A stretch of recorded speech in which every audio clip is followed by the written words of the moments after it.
Are you a professional pillow fighter? Or a 9-to-5 low-cost time travel agent? Or maybe real estate sales on Mars is your profession? It doesn't matter. Whatever it is you do, however complex or intricate, Monday.com can help you organize, orchestrate, and make it more efficient. Monday.com is the one centralized platform for everything work-related. And with Monday.com, work is just easier. Monday.com, for whatever you run. Go to Monday.com to learn more.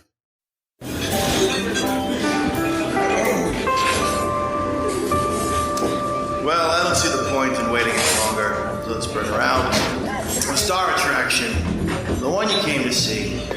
Ladies and gentlemen, the one, the only, Miss Judy Gold.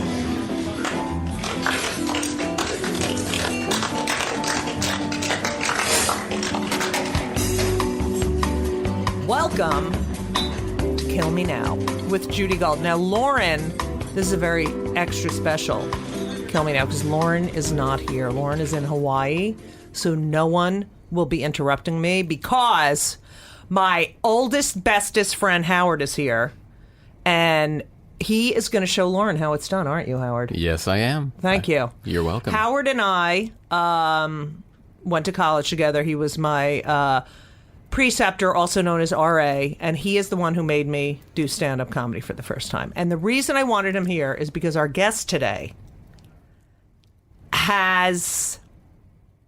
I mean, I've known... How long? 30? Yeah, 30 years, maybe? 30 years. Yeah. And, oh my God, I have loved him from day one, but he gave me one of my most signature pieces of my entire comedy act of my life that people still stop me on the street and say.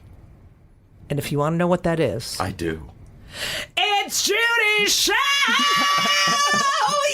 Yeah! And there's blood running out of my nose. Right, you got to move the mic up. I'm close. It's a I've podcast. never seen you so comfortable with that thing shaped that way close to your mouth. Yo, Judy. please, you know I love it. That is an audio dick joke. I fucking love it. Who am I? You want to introduce me? You don't fucking tell me how to do the podcast, okay? Sorry, it's a showrunner. And I'm having a very Kill Me Now day, okay? So we're going to discuss that as well. All right. Michael Patrick King, who originally, you were an actor, then you did stand-up with, was King and... Lisa Mende. We Mende, We yeah. had a comedy team. You had a comedy team. Sort of fast comedy club improv. Right.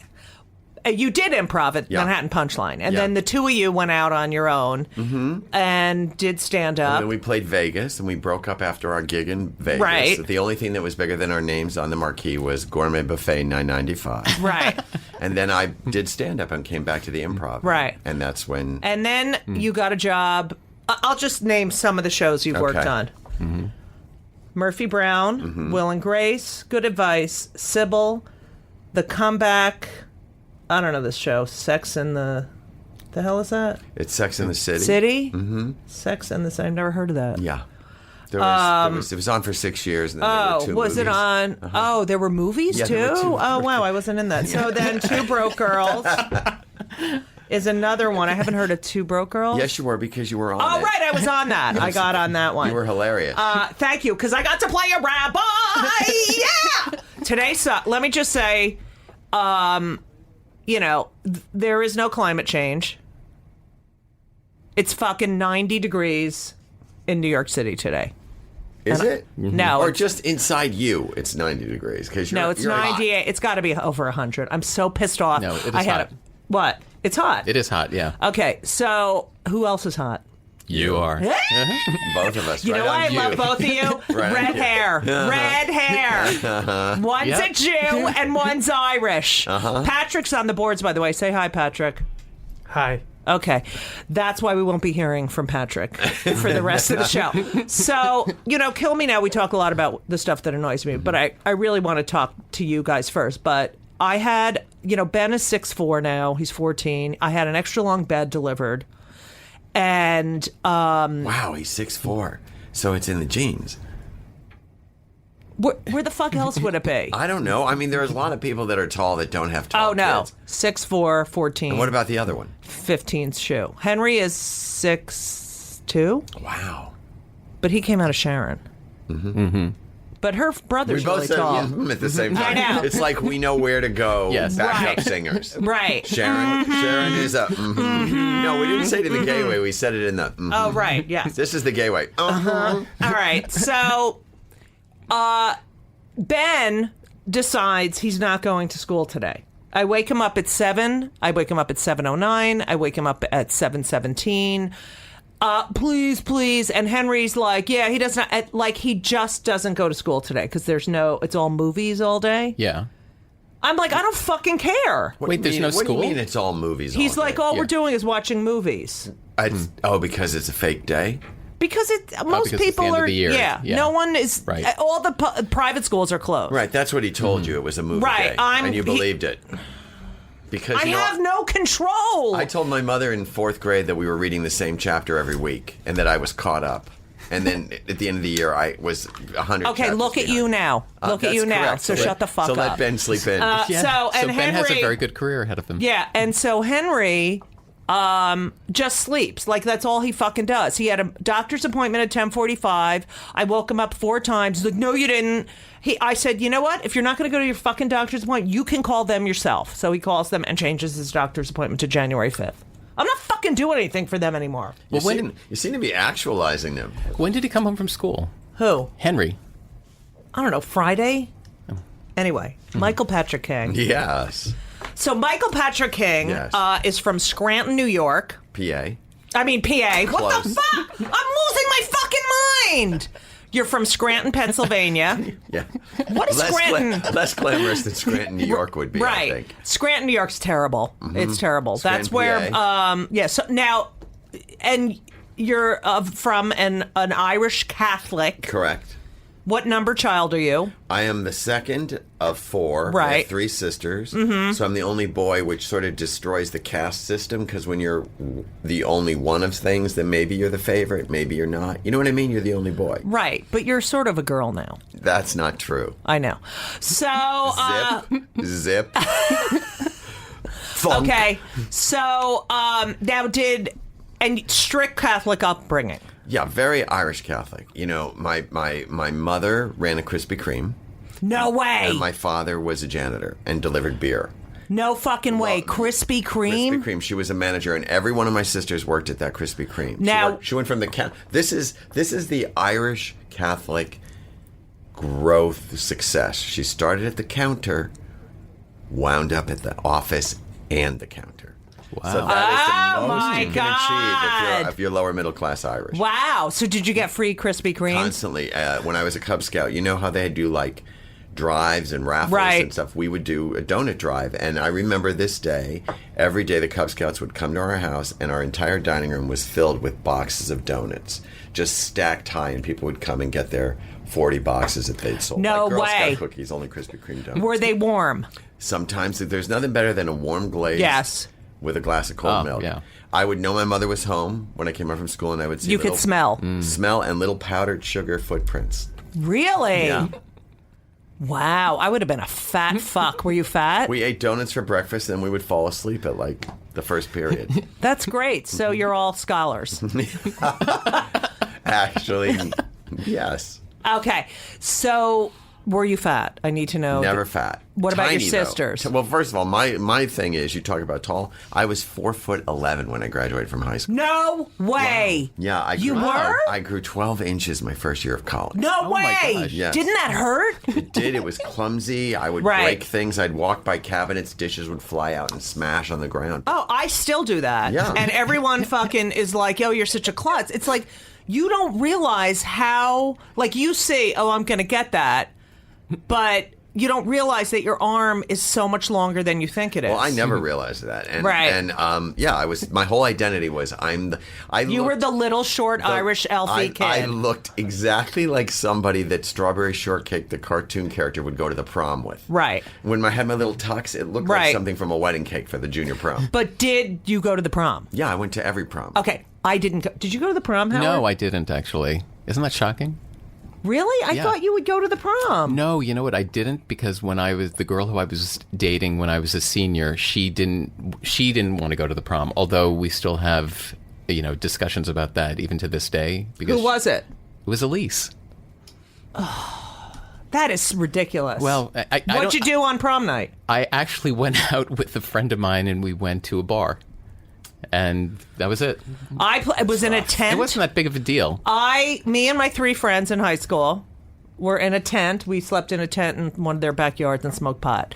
Okay, so... I invited a girl to the prom. Yeah. And I was so excited. Right. Right? And the whole thing was located around the bouquet for me. Uh-huh. Like, what bouquet are we going to get her? And you didn't know that you were gay then? I knew everything then. But whether I said it or not is a whole other thing. But anyway, she comes down the stairs in a pantsuit. Oh, my God. Is she a lesbo? Probably. What, hello? Why else would she have said yes to go with me? Yeah, that's true. But anyway, was she taller than you? Taller, and in the picture, I'm standing on my toes. No way. Yeah, I gotta see that picture. And holding flowers that I wanted to hold. Oh, Michael. It's fine. Okay. And were you involved in theater in high school? You couldn't be involved in theater in high school. There was no such a thing. I went to a Catholic high school, and I do remember in English really wanting to raise my hand when we read Midsummer Night's Dream. Right. Because I really knew I was born to play Puck. Right. But I knew if I raised my hand, I would never hear the end of it. Right. So instead, I didn't. Did you get teased for being short? Yes, but mostly for being a sissy. Really? Because you don't seem sissy-ish. Well, thank you. I used to act. Whatever. It's fun. So when did you know? Always. I mean, I always knew, too. Always. Howard hasn't figured it out yet. He's married with 3 kids. Trying to get him to come out of the closet. No. Not You know what? happening. It's everyone's journey, Judy. I know. Anyway. I'm sure the kids will love hearing this. Yes. Yeah. So everyone says it to him. I mean, he loves show tunes. They do not. Yes, they Why, do. just because I like show tunes? Yes. So what? Everyone knows that if you like show tunes. Yes, it's all about the show tunes. All right. So, and your Lloyd Webber's sisters. straight. What? Andrew Lloyd Webber's straight. You know what, Michael? I wanted you on the show. And I thought you'd be a team player with me. Against Howard? No. Can't. Okay, so... I can't. Whatever's all right, happening go here fuck is too yourself. delicate. Yes. All right, Okay. so you go to college. Yeah. And you study. Theater. And, I did plays in high school. Right. Outside of high school, though. Right. Like, and how about your siblings? Any interest in the theater? There's no theatricality in my family at all. I literally am an alien. There was no... I would put plays on in my backyard. Okay. And that's the true genesis of me. I was like, I would never be in them, but Right. I would make my 3 sisters and the neighborhood kids put on plays on the picnic table. And you would direct and produce. I would write and direct and produce and tell people where to go. You love doing that. I do. It's I my know. natural That's thing so fun. to put on a show. And then I got sidetracked. He's on my side. You see how it's happening? Yeah, I don't like this little team. All right, I don't sorry. fucking Break this like up. it. Break this Patrick, come on. Look, Whose show is this? Look, Michael and I got All right. Michael and I got here earlier before you, so he and I had some time Shut together. the fuck up. So- Okay, so you're putting on these shows and bossing everyone around like you always have. Yeah. I don't think I'm... Yeah. I used to watch Judy on stage, and I would sit in the back of the comedy club. When I Oh, was a that's what I stand- wanted to say. Yeah. When I was a stand-up, it was like I was okay. I could make people laugh. Yeah. Sort of. I was good. I was entertaining. Right. Codependent with the audience.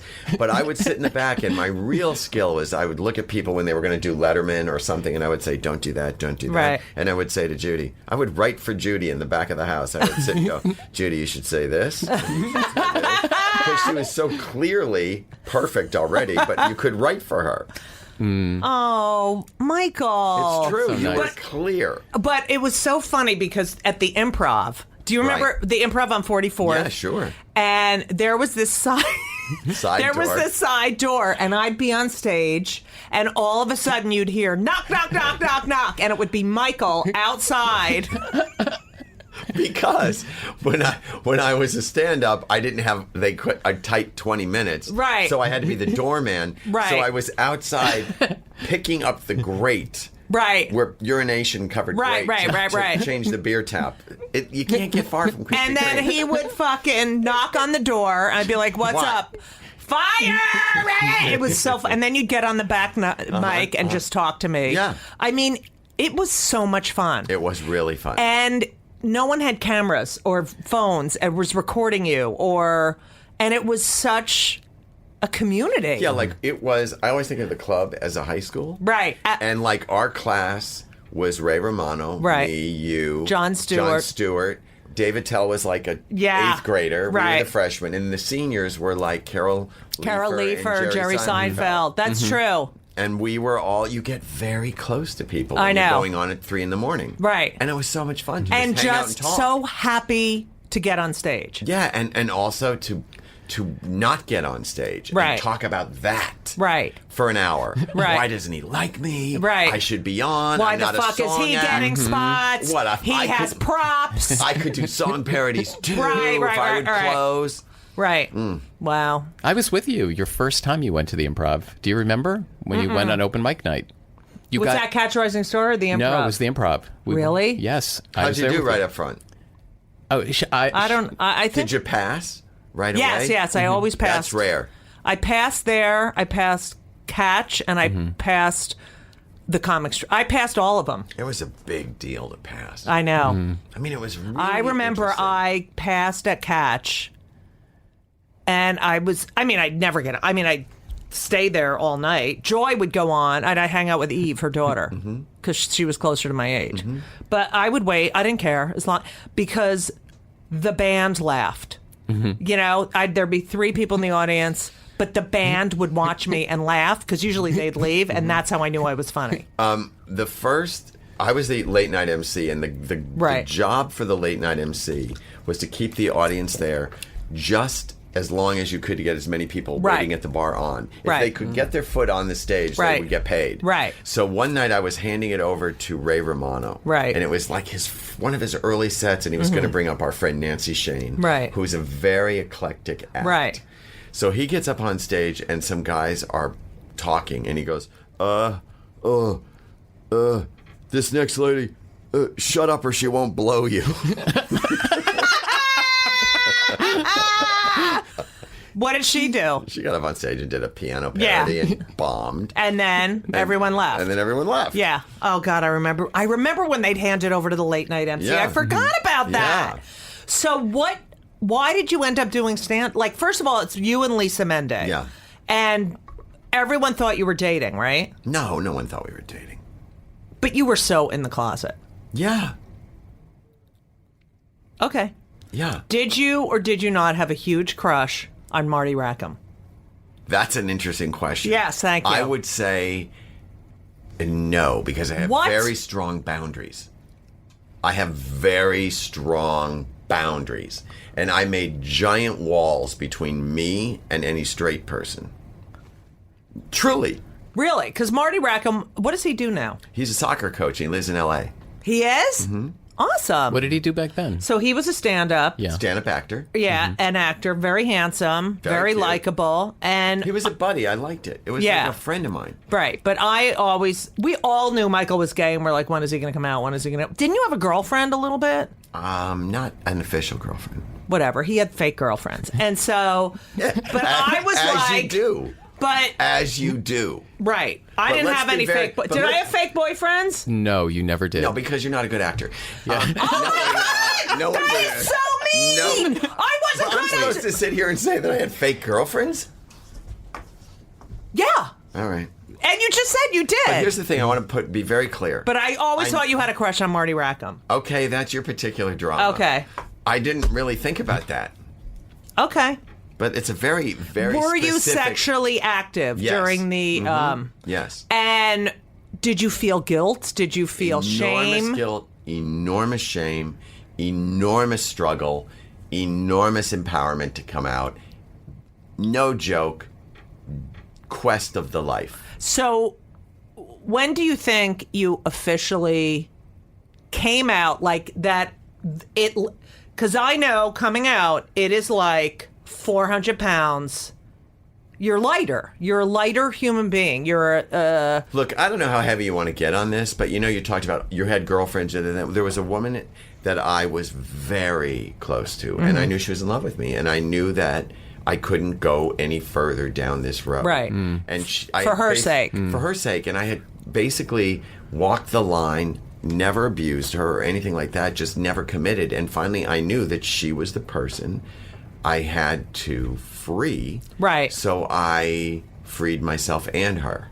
And it was a very big deal. But it was late. It was like 37. I know. But it was, did you feel like you were having an out-of-body experience? That's how I felt. I actually fell on the floor. You did When I finally not. said the words, I fell on the floor, crying. Wow. Yeah. No joke. See, the Catholic thing is hard. Yeah, very hard. Yeah, the Jew thing is fine because everyone's mental already.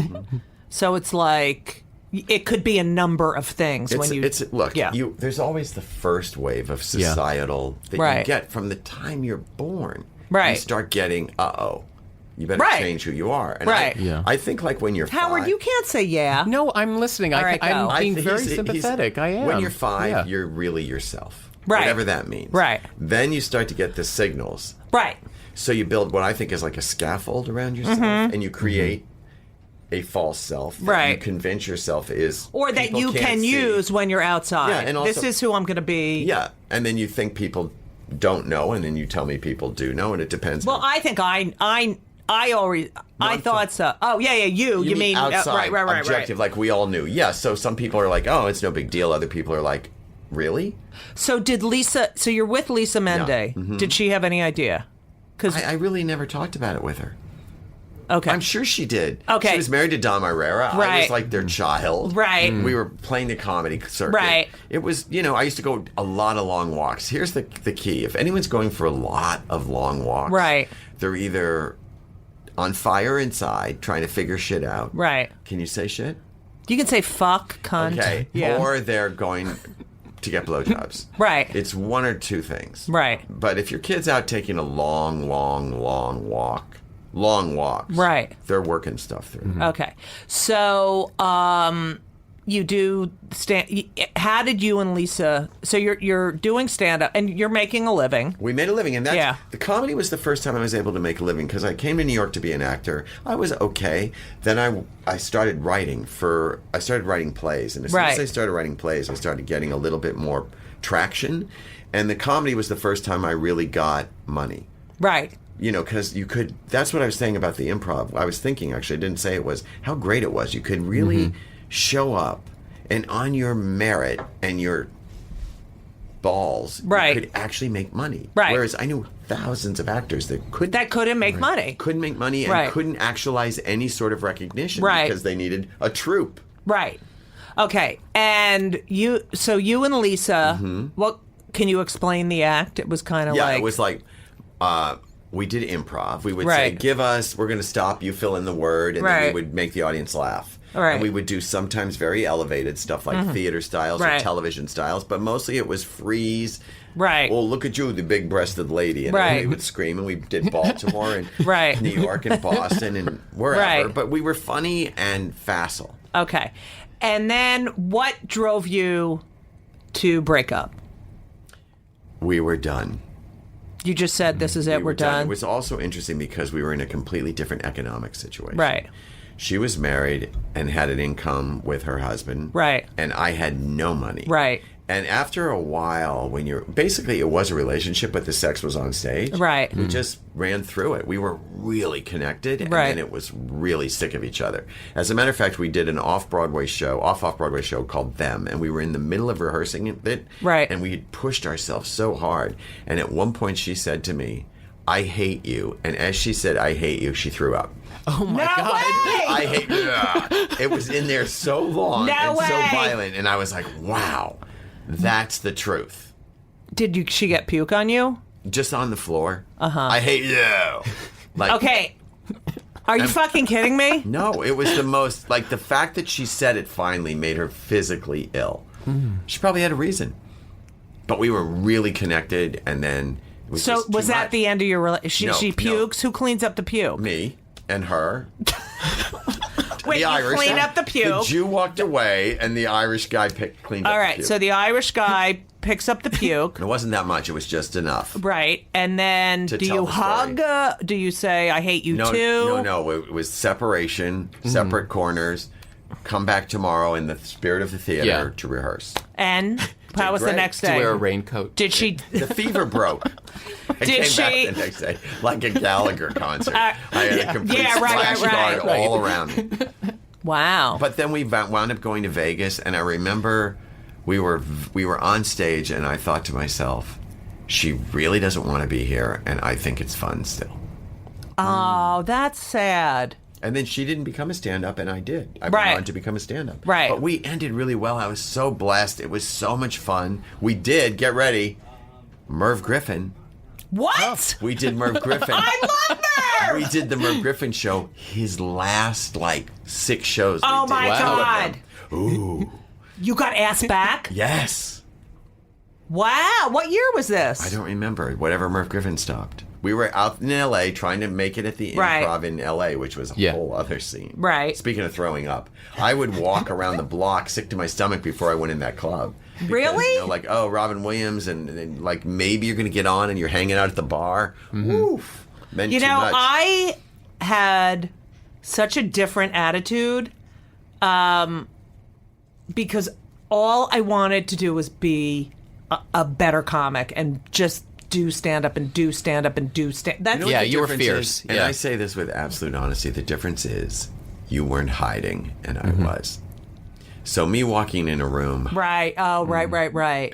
and me actually one time we were playing a comedy club in Connecticut, and I Yeah. was still in the closet. Treehouse.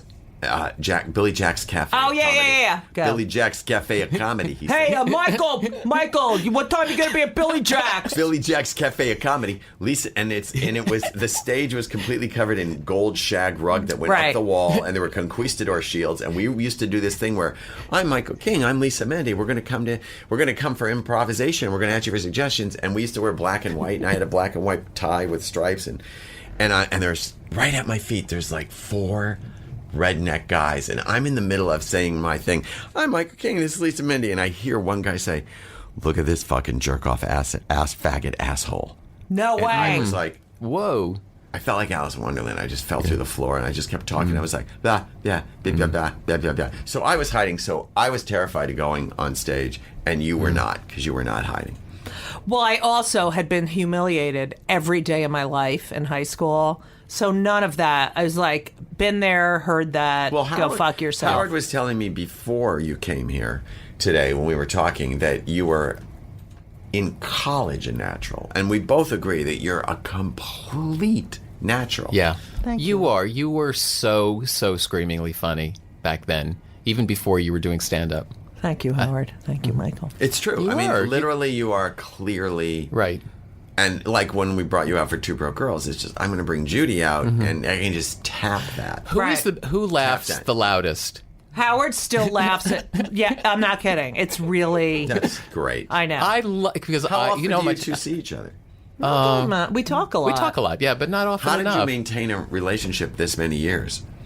Oh my God, I don't know because You know what? We've always stayed in touch. Well, first of all, when I lived in L.A., you used to come out and you really visit- stayed with me. Yeah, I don't know. We bonded that first day of college, and That's my amazing. siblings were never nice to me. I love And, Judy. and I don't know. And Yeah. his whole family, he knew my parents. Yes.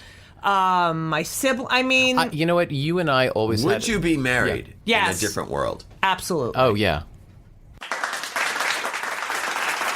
Welcome to Play It, a new podcast network featuring radio and TV personalities talking business, sports, tech, entertainment, and more. Play it at play.it.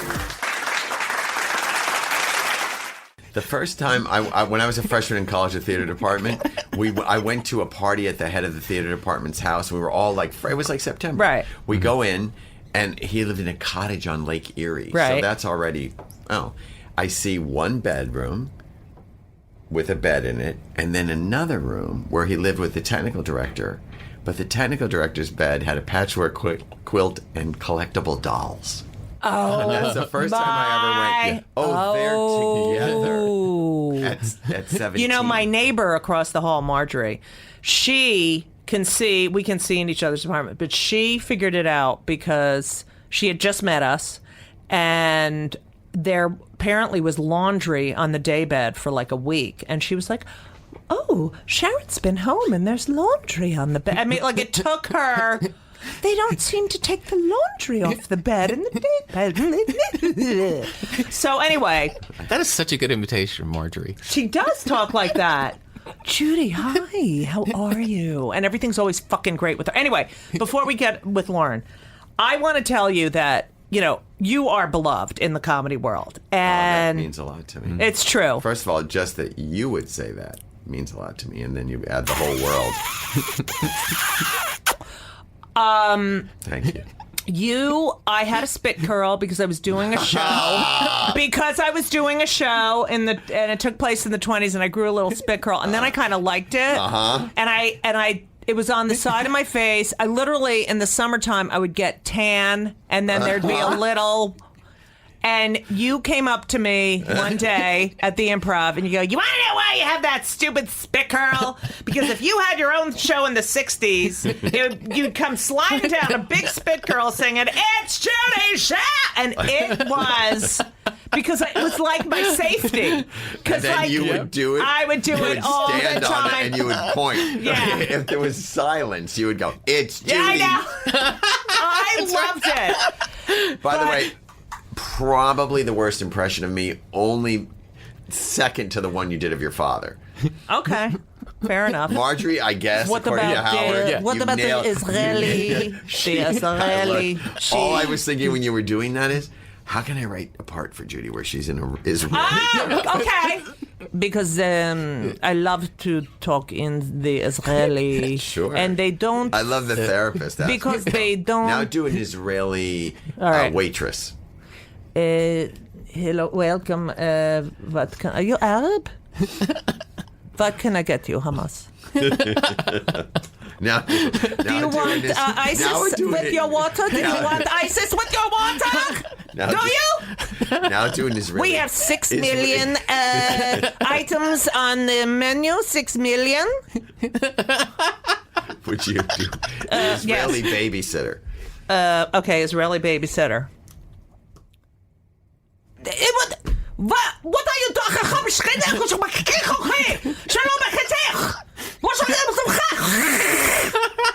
Okay. / cat. Okay. Back to my beloved. Mm-hmm. When you were really the first one to go out to Hollywood, get a job, and I swear to God, everyone, not one person was like, "Oh, fuck that Michael Patrick King, he got a job writing on Murphy Brown." Everyone was like, "Yay!" You were like the first. Because there were a lot of comics who were comics, but they weren't writers, even though they ended up being writers.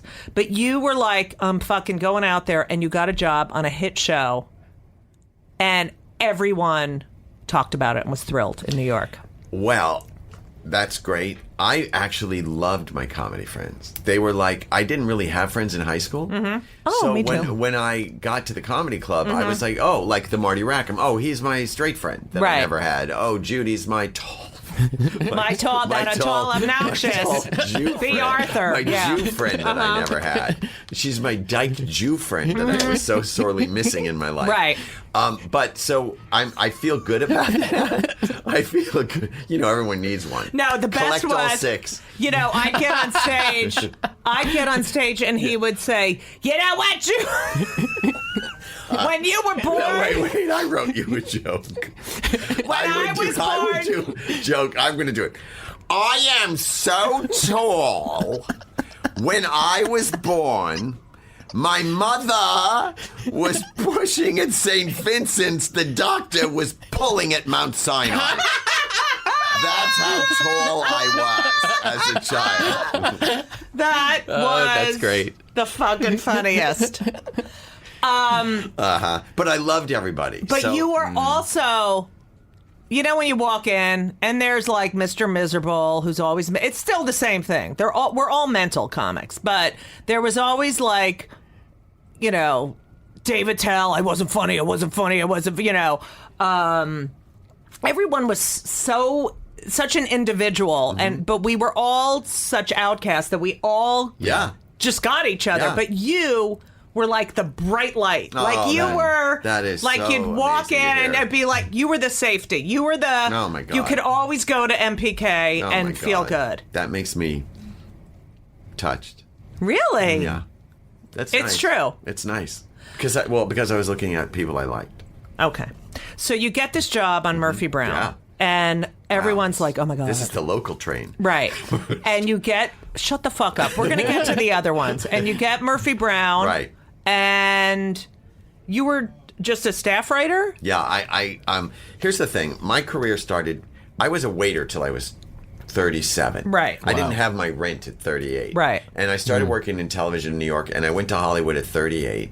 And I was called a story editor. It was an entry level. Right.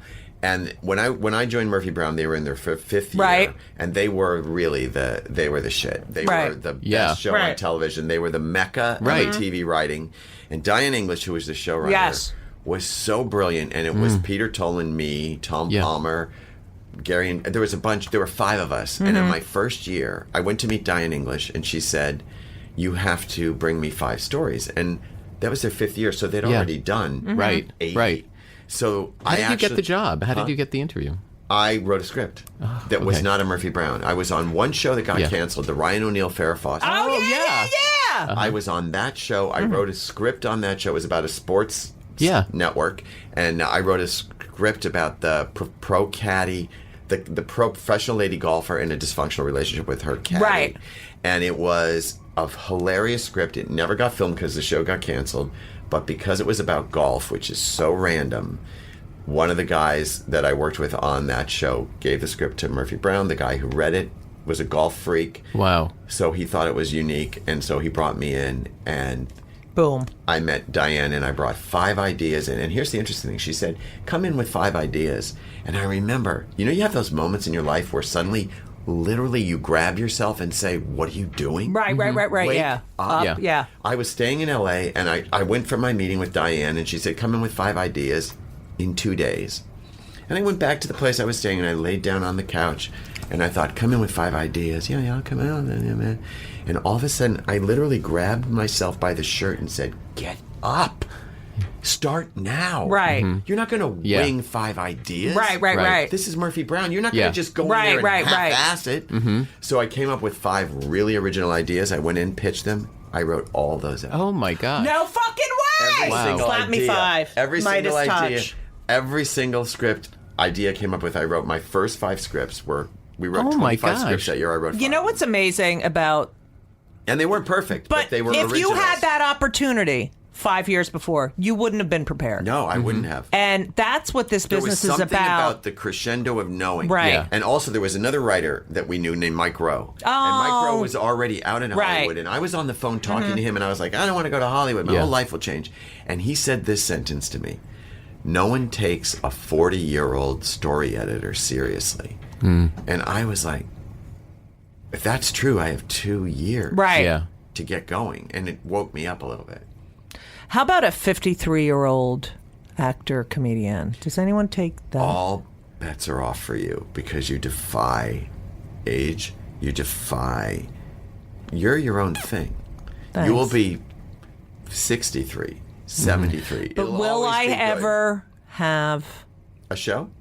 A bathroom. another bathroom or ever your have to apartment? not worry about money? Will I ever not have to worry about money? Go. It's very hard to just say that now. I probably could have answered that better 5 years ago, not because of you, but because where You. the business is now. People used to get a series. Oh, and get so much And money. first of all, that was 25 episodes. Right. Yeah. And the money was through the roof. Right. Even guest stars were a fortune. Right. Right. And now it's all boutique television. You get maybe 10 episodes. Right. on Which is Hulu. fine, but then I can get stuff. You're going to work. I know. I always work. So what show were you working on when you were out? Or were Murphy you Brown. I came out in Murphy Do Brown. you think finally. because you went out there and no one knew you and it was like new start? It's really an interesting question because the only thing that was left after I started making money, you have voices in your head? No. My first voice, my primary voice Yeah. all those years was, I don't have any money. I don't have any money. That's I mine. don't have any That's money. still my I don't have any primary money. voice. I don't have any How do money. I get rid of the I don't- primary voice? Then I got money. So that Yeah. Fuck! then that quieted, and then the only voice that was left is, Yeah. you have to tell the truth. You have to tell the truth. See, I've been telling the truth. That's why I have no money. Okay. Because I came out too the wrong early. way. You did it the wrong I way, did. right. I talked about my kids in the mid-'90s when, as a gay parent. I think it definitely... It did not Okay. hurt you at all. So why don't we put Lauren on so I can get over the guilt that Lauren keeps calling? But then I'm going on with my show. All right. Where? Lauren, we're in the middle of this whole thing, and it's like you're just interrupting again. Well, yeah, I mean, I figured you guys probably miss me and like... No, Howard is great. He laughs at everything I say. He adds. Michael Patrick King, I've known him forever. He's like one of my heroes. And, no one's interrupting me. Oh, so you're good then. Okay, don't make me feel guilty. Lauren, Please. it's nice. Lauren, it's nice of you to call in. This is Michael Patrick King. Well, thank you so much. I'm Irish and codependent, so I won't tell you what Judy's telling you. I'm happy you called. Whatever, Howard. Hi, Lauren, it's a it's little nice- hard for me to hear you. good. Is there any way to turn up the phone? No, there isn't. See? Okay. It's always a problem. Always a problem. Lauren, it's nice to I talk can to hear you. you just fine, Judy. What about What's that? Howard? Can you hear Howard? Can you hear me? I can hear you, Howard. Aloha. Oh, shut up. How's it? I'm just smoking a joint on the Okay, beach. bye. Gotta Thinking about go. you. This is what I'm talking about.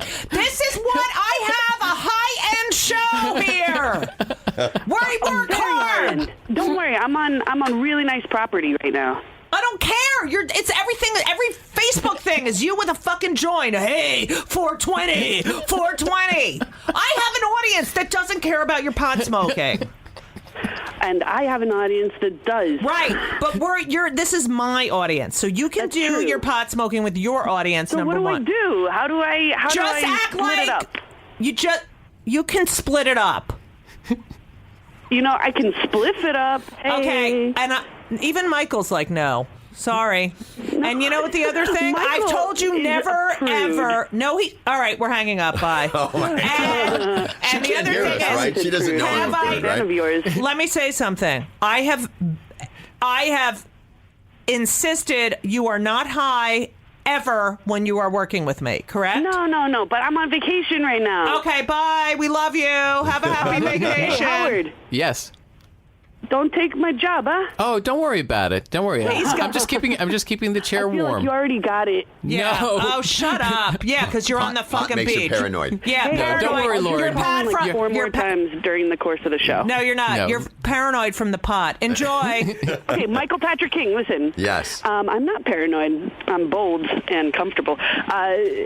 Big fan of yours. My wife is a big fan of your stuff. Oh, thank you, Lauren. Tell us about all the bitches you had before you were out of the closet. Bye. Talk to you later. She's We already classy. did it. Love you Okay, guys. enjoy. We already Thanks for hit that smoking. Aloha. Okay, as Donald Trump said, you're fired. Bye-bye. Again? Yep, bye. Oh my God, it's like having another child. Yeah. Yeah. I want to get the It's young a kids stepchild. listening. It's a stepchild. Yeah. All right. Welcome to Play It, a new podcast network featuring radio and TV personalities talking business, sports, tech, entertainment, and more. Play it at play.it. So, Sex in the City. Yeah. Do you have any idea No. that this is going to be the zeitgeist for how many years? I mean, it really was. Well, it ran 6 years from beginning to end. Right. But then it continued for Right. another. In syndication, it got even bigger in syndication. But it really was It was a big deal. huge. It was. Oh, it's just. I mean, it groundbreaking. defines that period of Yeah. time. That period of time. was. And it was the first time. Well, it was brilliant on many levels. First of all, it was the first show that actually used New York City as a character, not as a backdrop. New York City was one of the main characters, It was, number one. yeah. We all lived here when we wrote it. Everything that we experienced here became storylines. Right. It was very specific was to very being in authentic. New York. And, you know, I, as in the Golden Girls, I do believe that those women could be gay guys. It it's sort of an attitude or I don't know. They're so specific. They're so specific. I really have to say I take offense at that. No, I get it, but it marginalizes those ladies. I didn't mean it like that. I can see. I didn't mean it in that marginal way. I just mean it in that sort of. Here's the wound that once the show became really successful. These are women. They are women, Yes. and they're successful women, and they have, and they are female. They are 100% female. Mm-hmm. But there is that. There's something that they're not victims. That's what I mean. Interesting. That the male part is like we are like that, and women who live in New York are like that. Yes. And they do have gay best friends, and Of course. men who No, all of understand that is them. true. And that's why I feel like so many. I didn't mean it that they were gay No, men. of course not. I believe so many gay men appreciated them. You hit it because when it started, people hadn't seen women Right. who were both successful and flawed. And beautiful. Unapologetic. And independent, stylish. yes. So immediately, since these were new types of female characters, people started saying, well, they're not women, they're gay men. Well, no, I did not mean. I know you didn't. I know, but that's what people did say that. But their best friends were gay men, and that is the truth because a lot of straight men can't deal with women who are so independent and so educated, and yet the straight men on the show were also flawed. Yeah. And it was, as you say, it was either the truth or kill myself. Here's the thing. We didn't know it was going to be a zeitgeist. All I knew was that no one had ever said this before. It was completely fresh territory. The thing I'm most proud of is that we took sex and made it funny. Right. Yes. Up until then, sex and women was shame-covered. right. Yeah. It was black and secret. Right. And literally Sex in the City, every time you see the word sex now, it's usually written in pink. Right. Because of what the fizz we put on Right. it. The thing that was most exciting about it was, as I was single, gay, straight, doesn't matter. Anyone who feels like they are not in the mainstream of society, which at that time there was one voice that needed to be amplified that was very quiet, Right. which is that single people are Right. not a leper. Right. So there was a really strong reason for that show to be on the air, for people to claim themselves. and to Because, say, yes. just if you don't have a husband, if you don't have children, You're still a whole person. you're still a whole person. Right. And there was a great villain in Sex and the City, and that was society. Right. It wasn't the guys. No. It was society. They were flawed. They were definitely flawed. And the women were even more flawed, Right. which was Yeah. great. And the idea of writing it was so exciting, and it started because it was Darren and I, and then gradually I started bringing in women. So by the end, I was writing it with 6 women in Right. it. And everything was influenced by our experience of being, the pain and the humiliation of being not in a couple. Right. You are one of the few, and when I say few, I mean can hold in my hand. That's a big hand, so that's about 12 people. Yeah, about a dozen, yeah. Okay, and a basketball. Well, if Krispy Kreme, they would give you an extra, right? The baker's dozen. Of 12 people. People with executive producers with a diverse writing staff. Yeah. To this day, you do not see that. You were never ageist. You were never homophobic, racist, misogynistic. You really are what most EPs should strive to be, because you look at it as sort of a baby, and who's going to take care of my baby the best? Who has what you don't have? Right. Yeah. I have this. Who has what you don't But have? so many people are so insecure that they won't, because they, and that's the basis of this fucking business, is that, yeah. he's got something I don't have, or she's got something I don't have. I don't want, bye, I'm not going to help you. And it's like, no, actually, it makes you more dimensional and you more successful. And people don't fucking get that. Yeah, you get to be in a room with people who can add Right. rather than subtract. Right. But you have to be in a secure place in order to have those people surround you. Right. I mean, do you think it was because of your age and the fact that you were like, I do it now or I never do it? No, I think it was because, first of all, I started with my very best friends were my 3 sisters. Right. So I never saw like a separation between women and men, even though I'm gay. I never thought like I'm still better than them. Right. My father was the same. The second loved of my 4 sisters. sisters. Yeah. My father's the same. Yeah. Second born, 3 sisters. But I'm the second born, 2 sisters. Yeah. And a brother. So immediately who uses that like. So that's why Judy thinks you're gay, because you like women. I know, because Now, I'm not threatened. we would sleep together. He's like my best friend. I mean. Yes. We did. We had a lot of fun sleeping together. Yeah, we slept together. We'd sing Georgie Girl. I mean, he's like my brother. Yeah, I got it. I got him. I got but it. anyway, Yeah. but the point is. But you know that- what? There's gay men I've slept with that I haven't had sex with who are like my Right. friends. So, Right, of course. yeah. Anyway, so I like to hire as many people as I can who can make the thing better, because I get really excited about the thing, putting on a show in my yard. Have you ever had to fire a good friend? Yes. And how did that go?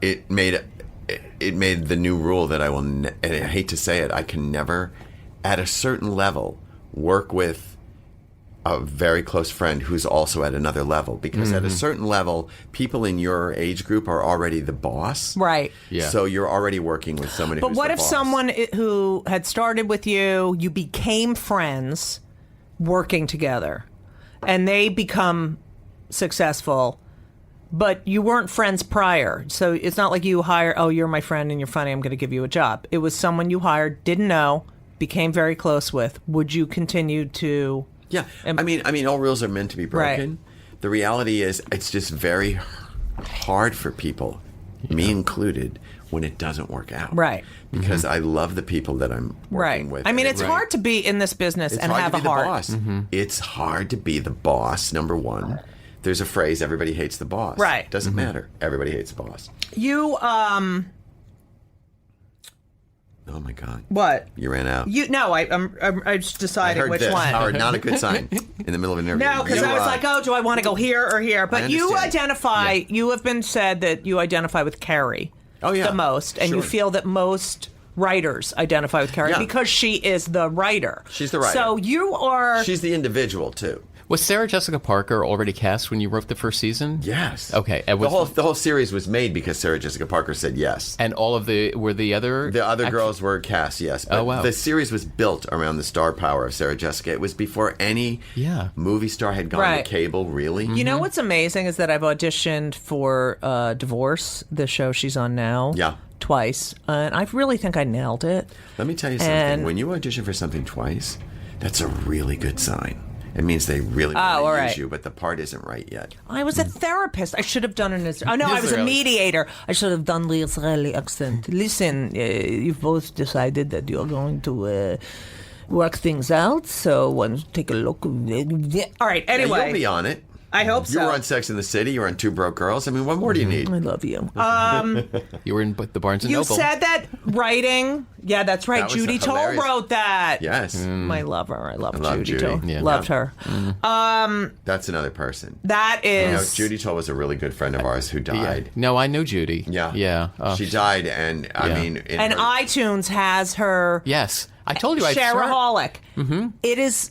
I miss her every single day. She's spectacular. She was going through chemo and she would wear, people that take- wig, and she'd she be gets like, wigs. "Top of the morning to you." She gets wigs, and she'd get a really long, glamorous, obviously starlety booby wig. Right. And she'd put it on, and Judy and I, when she was sick, Yeah. she would. Yeah. She'd come in, and we'd play. We'd play straight executive producer and PA. And I'd say, "Hey, give me some coffee. Get on my car." And she'd sit on my lap. And she'd go, I don't know. Should I detail your car? Did you know that when she had cancer, she would call up and say, "Judy Toll to stage 4. Judy Toll to stage 4, please." Yeah. You said that writing. You said it about Carrie, but I think it's something that says a lot about you. Is that writing is the idea of trying to make life something that makes sense. Yeah. Like things that happen in your life making Makes sense. it's a way of framing something. Right. And to this day, when something bad happens, I think, oh, it would be so hard if I wasn't a writer. Right. Because I can store it away and somehow alchemize it into something else. Right. I can make it into something wonderful. Or it's a feeling that I don't want to feel that maybe someday a character will feel. Right. And with Sex and the City, the great thing about writing Carrie was, aside from writing the flawed individual, you got to write the column. Right. Oh, yeah. Which was the overview, right. the sort of writer part. So that Right. was fun. You have had to defend Two Broke Girls on many occasions. Mm-hmm.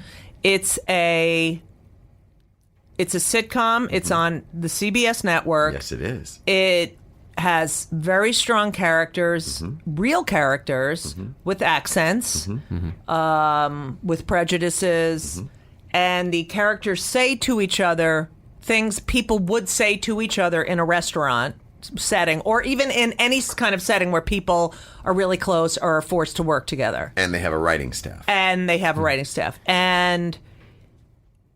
there is so much shit on television. There is so much shit that gets made and so much great stuff that doesn't get made.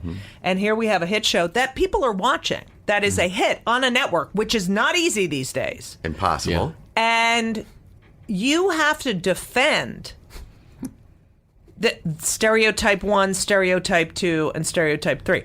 When you look at other shows that are obviously meant to be offensive, like that are, and this is meant to be funny. And how do you deal with these people who are so judgmental? And it's like, you have a hit. Where does that fucking come from? Where does that come from that you have to defend artistry? I mean, you might not like the show. Fine, don't watch the fucking show. But it's like, look at you. You're a gay guy. It's not like you're fucking Donald Trump executive producing a show. It's a hit. You know who the audience is. Look, here's the thing. And they're watching. And right before I did, in between Sex and the City and Two Broke, I did a show called The Comeback with Lisa. Yes, I haven't done it yet. But the point is... And it came back. It came back 10 years later because it was ahead of its time. Right, and it was called The Comeback. The Comeback. Because it knew it was coming back. People look at the first episode. Oh, that's it. And they assume the worst. They never think somebody's on track and they're going to develop and have an arc and grow. Yeah. And then you see it later, you're like, it had makes a method sense to it. When Two Broke Girls came on, and I'm not really defending it anymore. When Two Broke Girls came on, it was 5 years ago. And the very first thing that happens in the pilot is the amazing Kat Denning says in the very first line, Jewish, when a waiter is snapping his fingers at her, Miss, dude, she says, you think is the sound that gets you service. I think is the sound that dries up my vagina. I love that. First 20 seconds, that was our hello.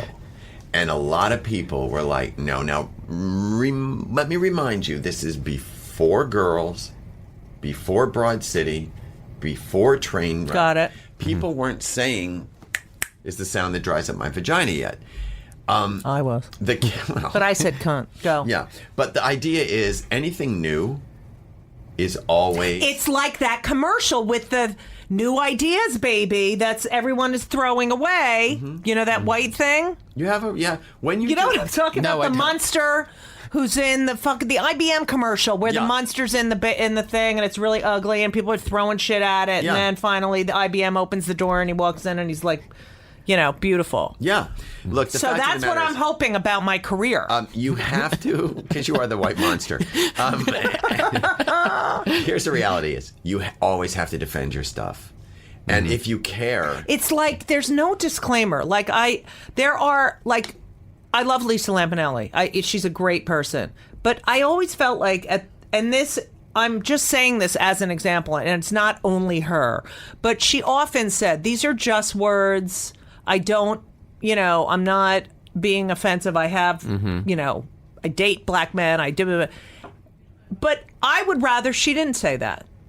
Just be who you are. And you don't have to disclaim. Look, Two Broke Girls was written as a melting pot show. I wanted to come back to the live audience because I saw too much abstract sort of single camera comedy that I didn't think there was anything in it for the audience at home. It felt like writers were having a good time writing stuff and maybe actors were having a good time, but they weren't jokes. And I had done a beautiful single camera show. I had done Sex in the City. Which and you want to do a traditional sitcom. And do, because I had done Murphy Brown. And I remember the excitement of an audience. And I thought, if I'm coming back, I want to do a hard-hitting, joke-driven show. Now, as I was a stand-up, I know what a joke is. Right. Yes. I know. So it all comes back. You hit a joke in front of an audience. And I thought, what's missing from television? I didn't see any. I wanted to go with a young group, demographic. I didn't see any young, hardworking girls on television. I had this idea. I got Whitney Cummings to write it with me because I wanted a girl in her 20s. Whitney was a stand-up.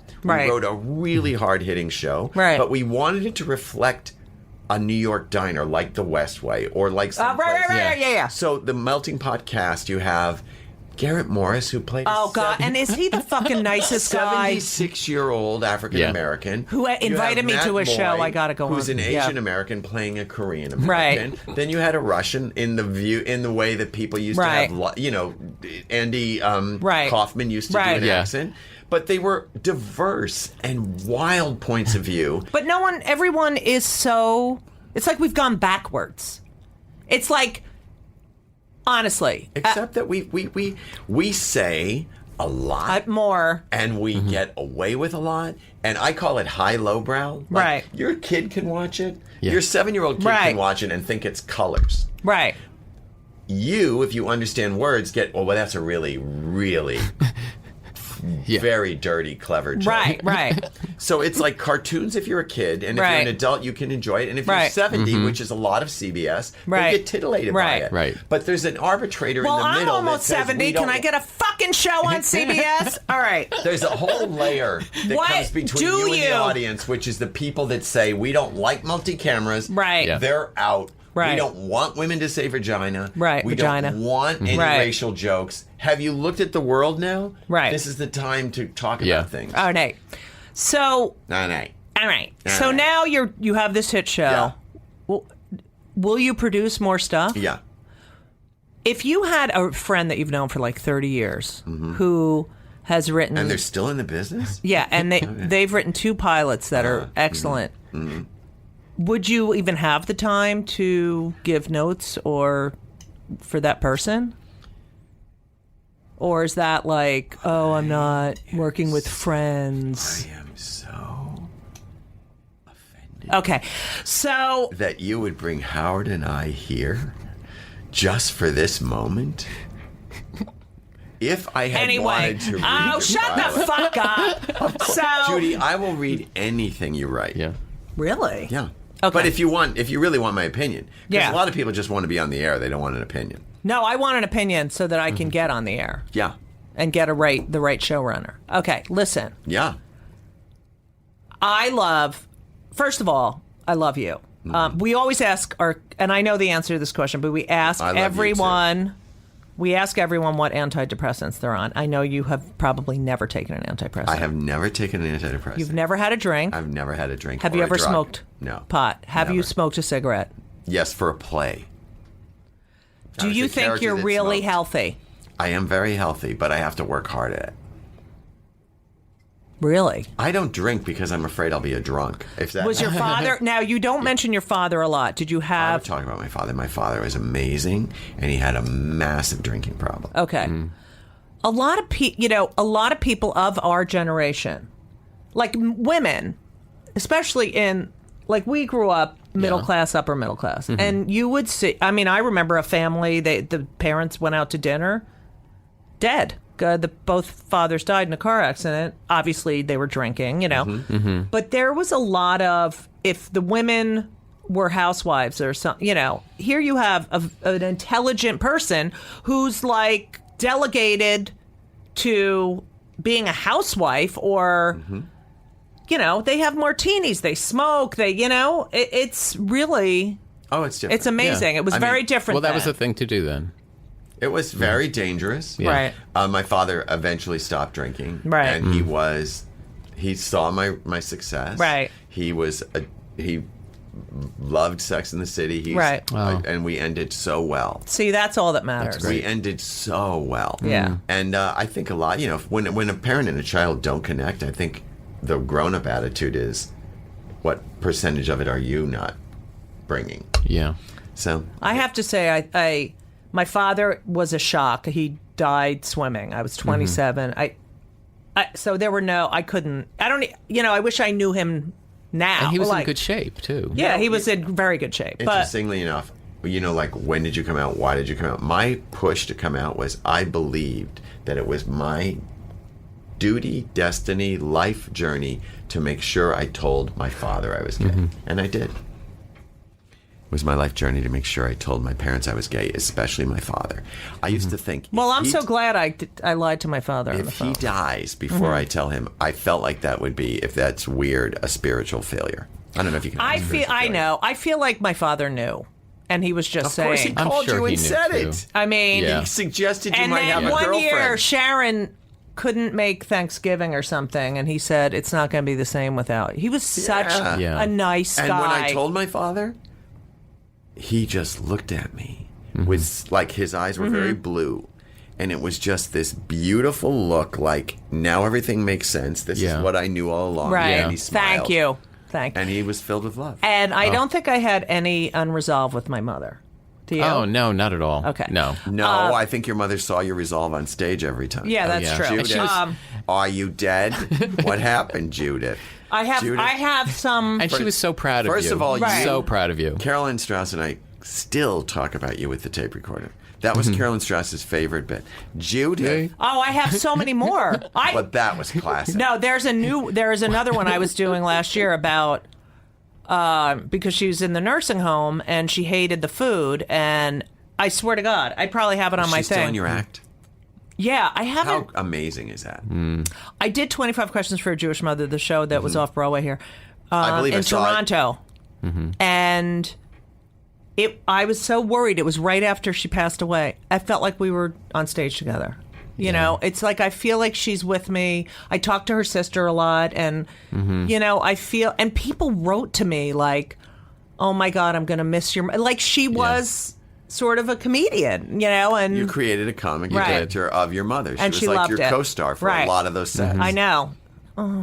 Yeah.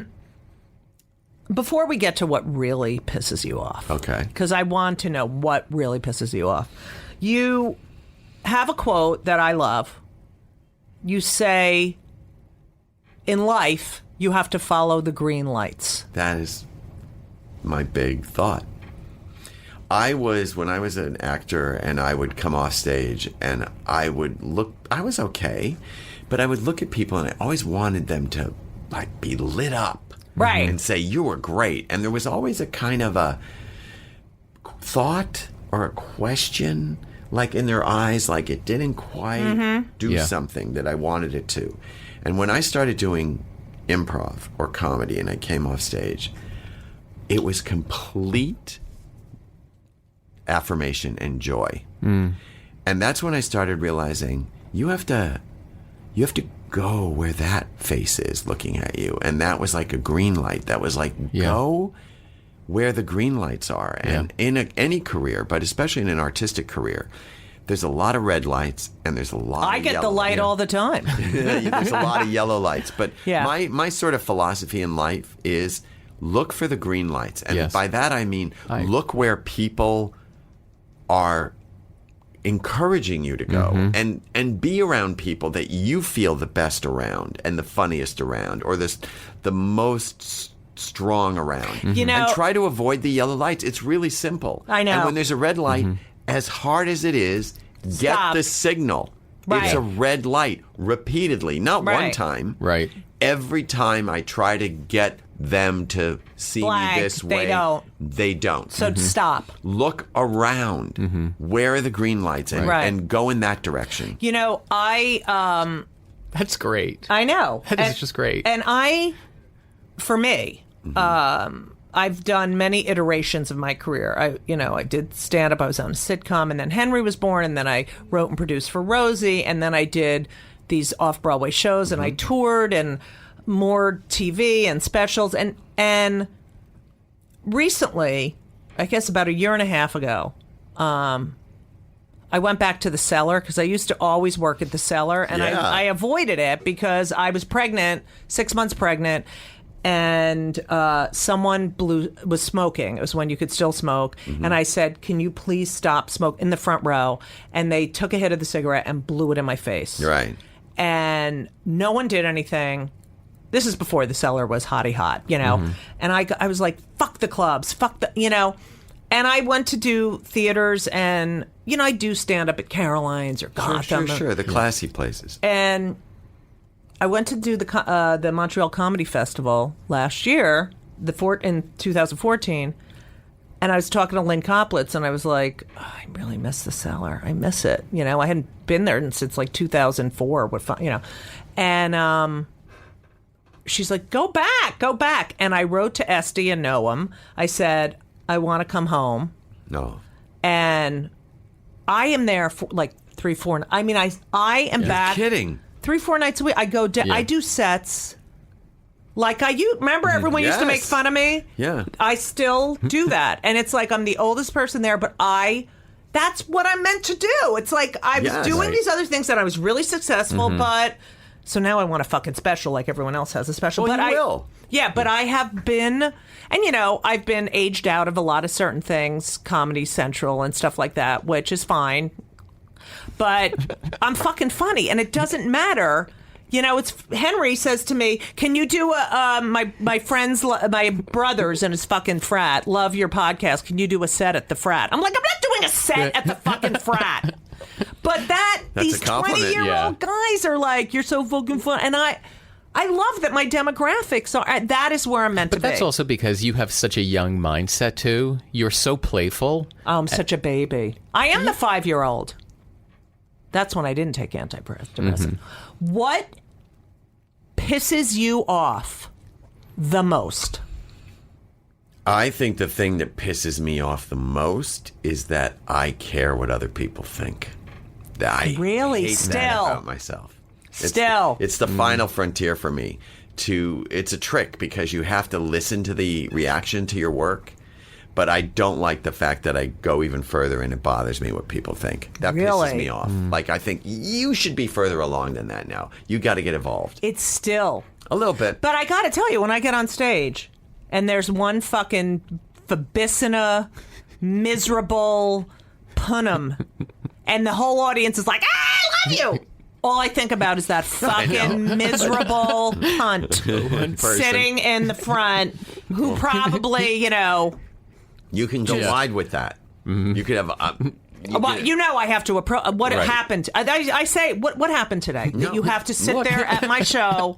Seriously, I want to know why you're so Fabissina. I do. I ask them. It happens everywhere. Your movie can open and you can have the giant blockbuster weekend, and you're thinking about the verbissa face of the critic who said that it's garbage. Right. It's ridiculous. Do you read reviews?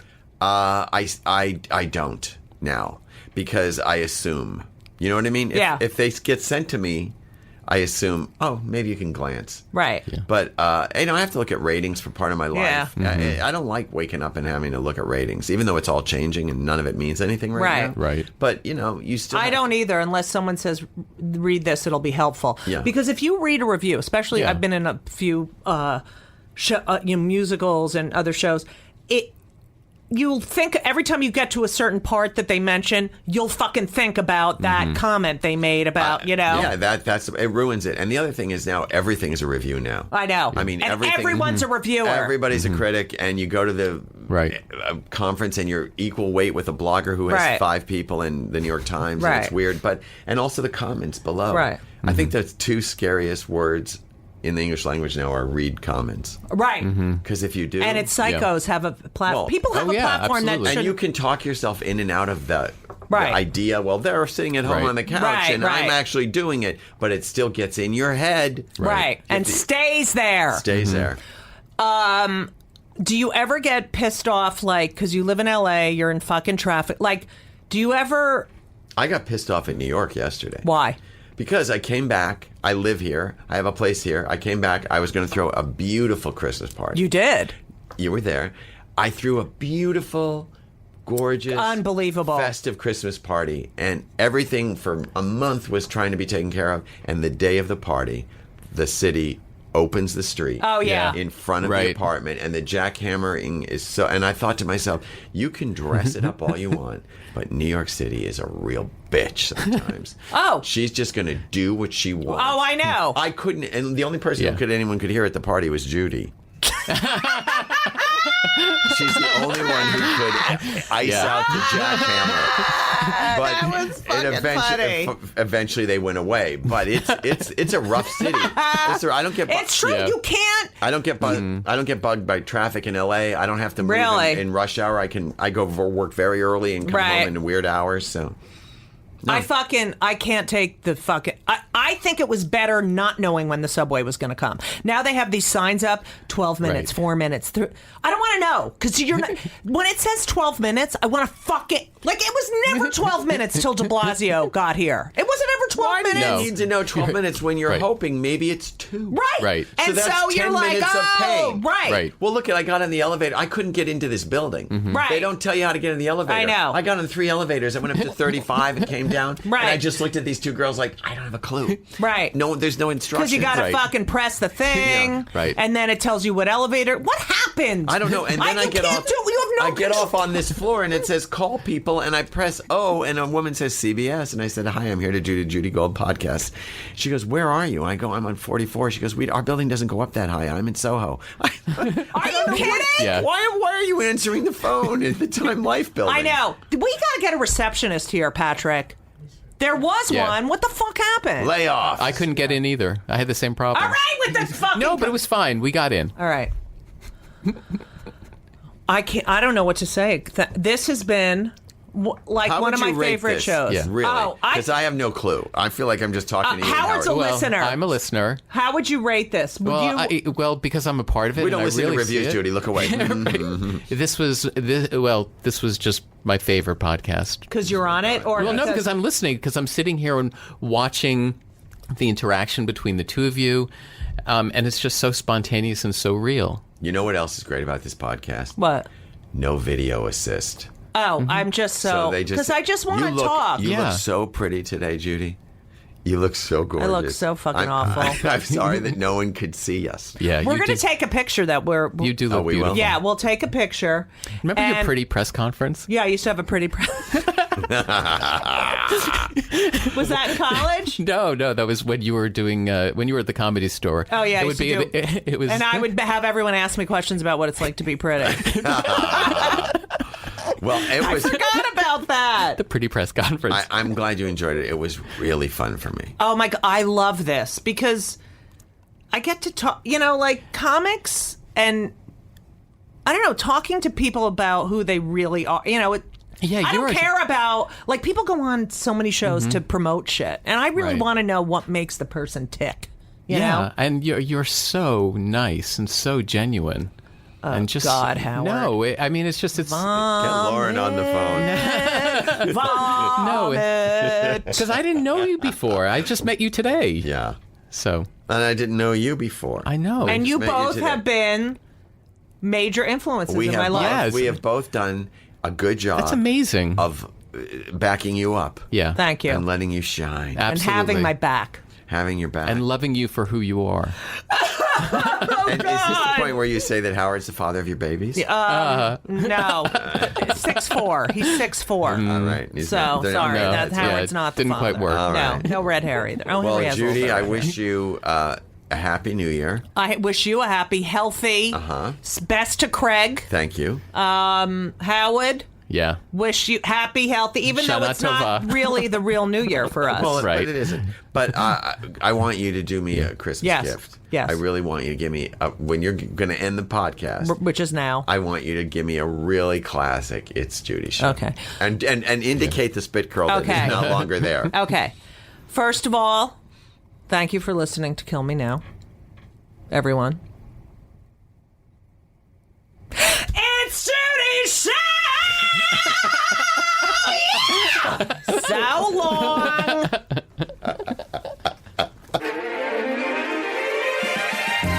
And everything was wonderful. I'll see you soon. Thank you for the visit. So long.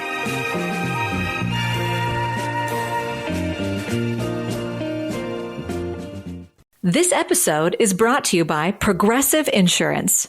You chose to hit play on this podcast today. Smart choice. Make another smart choice with Auto Quote Explorer to compare rates from multiple car insurance companies all at once. Try it at progressive.com. Progressive Casualty Insurance Company and Affiliates. Not available in all states or situations.